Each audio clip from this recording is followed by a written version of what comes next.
Contou-lhes também uma parábola sobre o dever de orar sempre e nunca desfalecer, dizendo: havia em certa cidade um juiz que não temia a Deus, nem respeitava os homens. Havia também naquela mesma cidade uma viúva que ia ter com ele, dizendo: faze-me justiça contra o meu adversário. E por algum tempo não quis atendê-la, mas depois disse consigo: ainda que não temo a Deus, nem respeito os homens, todavia, como esta viúva me incomoda, hei de fazer-lhe justiça, para que ela não continue a vir e molestar-me. Prosseguiu o Senhor: ouvi o que diz esse juiz injusto. E não fará Deus justiça aos seus escolhidos, que dia e noite clamam a Ele, já que é longânimo para com eles? Digo-vos que depressa lhes fará justiça. Lucas 18, de 1 a 8. Nosso Senhor, como sabem, não apenas incentivava a orar com persistência, mas também era Ele próprio grande exemplo de assim agir. As palavras de um mestre sempre ganham força quando seus ouvintes bem sabem que ele vive justamente conforme ensina. Jesus foi profeta poderoso tanto em feitos quanto em palavras. Eis que lemos sobre ele que Jesus começou não só a fazer, mas a ensinar, como está em Atos 1:1. No exercício da oração, montanhas geladas e o ar da madrugada testemunharam que ele era tão bom praticante quanto preconizador. Ao exortar os discípulos a continuar em oração, estava apenas pedindo que seguissem seus passos. Se pudesse abonar a falta de oração a algum dos integrantes do corpo místico, de certo, isto seria privilégio do nosso cabeça do pacto. Todavia, sendo ele abundante em súplicas, muito mais o devemos fazer, nós, membros do corpo. Jesus jamais foi conspurcado pelos pecados que nos aviltam e enfraquecem espiritualmente. Nem tinha tentações interiores com que lutar. Portanto, se até mesmo o mais puro e perfeito homem muito se achegava a Deus, quanto mais deveríamos nós ser incessantes nas nossas orações. Forte e poderoso e, no entanto, tão devoto a orar. Vejam, fracos do rebanho, com que força essa lição se aplica a vocês. Não ouçam isso como vindo de mim, porque isso vem dos lábios daquele que era o grande mestre da oração, o mais elevado paradigma e padrão de súplica interior, e que cada palavra tem sua força em si por proceder diretamente do Senhor. Vamos refletir acerca do objetivo do Senhor nesta parábola, o dever de orar sempre e nunca desfalecer. Conseguiremos nós, os homens, orar sempre? Houve uma seita nos primórdios do cristianismo, cujos membros eram bastante ingênuos para ler esta passagem literalmente e que procuravam orar dia e noite sem cessar, repetindo suas orações continuamente. Obviamente, privavam-se de todas as preocupações mundanas para realizar esse seu dever, negligenciando também de todas as suas obrigações, inclusive para com os outros. Tais alienados esperavam certamente colher uma recompensa celestial por sua tolice. Não há necessidade em nosso tempo, no entanto, de reprovarmos tal conduta. Há sim, pelo contrário, maior necessidade de alertarmos aqueles que, mesmo pretendendo sempre orar, nunca arranjam tempo algum para isso e acabam caindo no extremo oposto. O que tencionava dizer nosso Senhor quando pediu que se orasse sempre é que é preciso que tenhamos sempre espírito de oração em nós, estarmos sempre prontos e dispostos a orar a Deus. Tal como os antigos cavaleiros, constantemente vestidos de malha e couraça, muito embora nem sempre montados em seu corcel e avançando de lança em punho para derrubar seus oponentes, não esqueciam, no entanto, de carregar consigo sua arma e escudo, colocando juntos a eles de tal modo acessível que estivessem sempre prontos a enfrentar qualquer adversidade em nome da causa por que lutavam. Esses guerreiros muitas vezes dormiam até com suas próprias armas e vestes de batalha. Assim também, mesmo quando adormecidos, devemos manter o espírito de oração, para que, se acaso acordarmos no meio da noite, estejamos com Deus. Recebendo nossa alma a divina força centrípeta, que faz com que busque sempre seu centro celestial, deve manter-se crescendo em direção a Deus.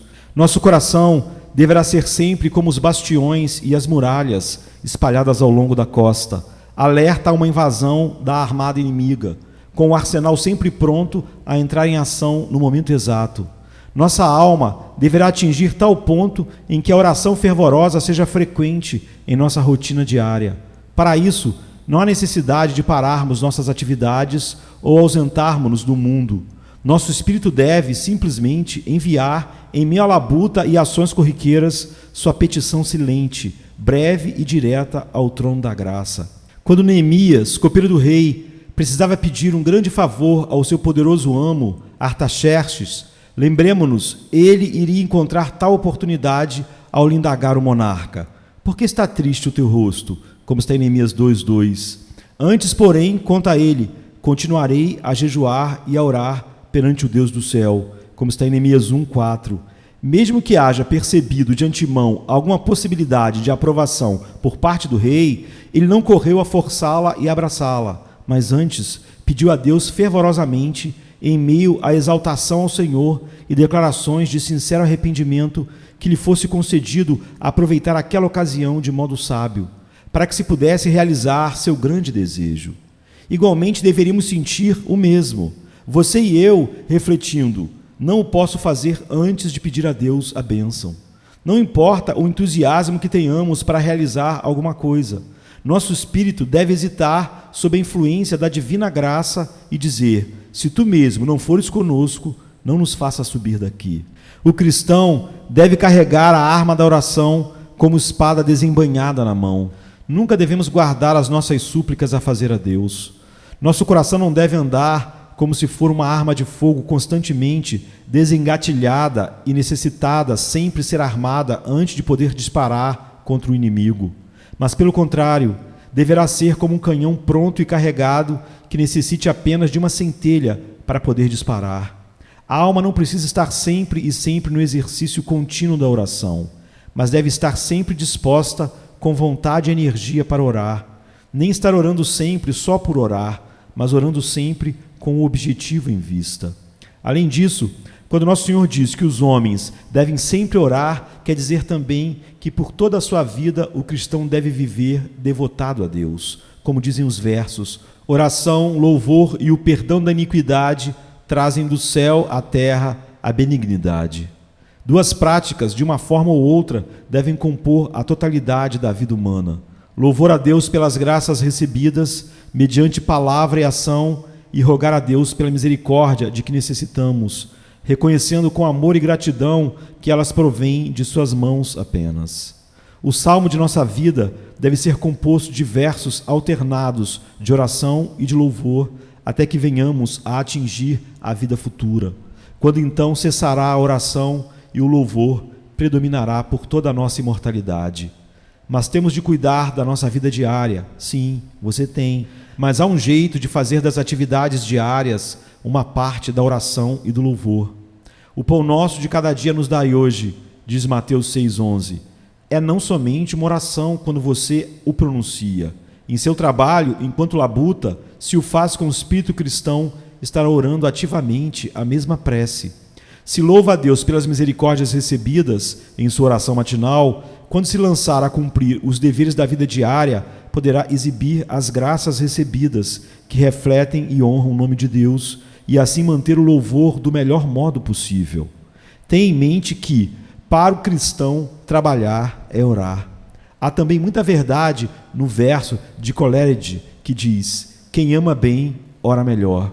Desejar o bem do próximo e buscar alcançá-lo para Cristo, desejar a glória de Deus e viver de modo a promovê-la, eis a essência da devoção. A piedade dos mosteiros não é, de modo algum, semelhante à dos homens engajados na batalha da vida. E dos conventos e dos monastérios representa, no máximo, um tipo de heroísmo de um soldado que evitasse a batalha. Já a devoção do homem, que tudo consagra a Deus na vida diária e profissional, é a coragem de alguém que vai ao encontro do desafio da mais intrincada luta e nela consegue manter erguida o estandarte de Jeová em si. Não julgue que atividade alguma pode vir a fazê-lo abrir mão de suas orações vitais, a não ser que seja tal que você não possa orar no exercício de suas funções. Nesse caso, então, é melhor deixá-la. Caso seja uma atividade de conotação pecaminosa e indigna, é evidente que não pode ser apresentada diante de Deus. Mas qualquer das atividades comuns da vida deve ser exercida de tal modo que, se você não consegue exercê-la santificando-se nela, então há falta de santidade em você mesmo e o erro está em você. Devemos orar sempre, Isso significa que sempre que se esteja usando uma máquina ou um cinzel, quando as mãos estiverem no arado ou usando caneta e papel, quando se estiver mostrando um produto ou arrumando o estoque, o que quer que se faça deve se transformar a atividade em parte da busca sagrada da glória de Deus. Nossas roupas comuns devem servir de vestes sacerdotais, nossas refeições como se fossem um sacramento. Cada ação comum deve ser uma oferta em sacrifício e cada cristão encarnar o sacerdócio universal dos crentes como povo zeloso de boas obras. Um terceiro ponto que penso ter nosso Senhor desejado nos ensinar é que devemos perseverar na oração. Este, aliás, é provavelmente o sentido primordial. Se pedimos a Deus uma misericórdia, não há por que entendermos que não mais devemos insistir para não perturbá-lo, mas sim temos por intermédio de tal petição de continuarmos a voltar constantemente a Ele. Se já pedimos a Ele 7 vezes e não fomos ainda atendidos, devemos retornar a Deus 7 vezes 7. No caso de misericórdias temporais, poderá haver certamente um limite, e o Espírito Santo nos faz sentir então que não mais o demandemos. Nesse caso, aceitemos felizes, declarando: seja feita a vontade do Senhor, como está em Atos 21:14. Se o pedido for por algo especial, que nos seja concedido como um grande favor, temos de permitir que o espírito de submissão nos controle, de sorte que, depois de havermos buscado o Senhor e não obtido totalmente ou em parte aquilo que desejávamos, ou como o almejaríamos, fiquemos contentes com a promessa: minha graça te basta, como está em 2 Coríntios 12:9. Não mais pedindo, por exemplo, que seja removido o espinho da carne. Todavia, com relação a misericórdias espirituais, especialmente quando solicitadas mediante orações compartilhadas em uma igreja, quase sempre, se não sempre, não existe recusa por parte de Deus. Nesse caso, se desejamos obter sucesso, precisamos realmente persistir, prosseguirmos incessante e constantemente, sem dar pausa em nossa oração, até havermos alcançado a misericórdia solicitada em toda a sua plenitude.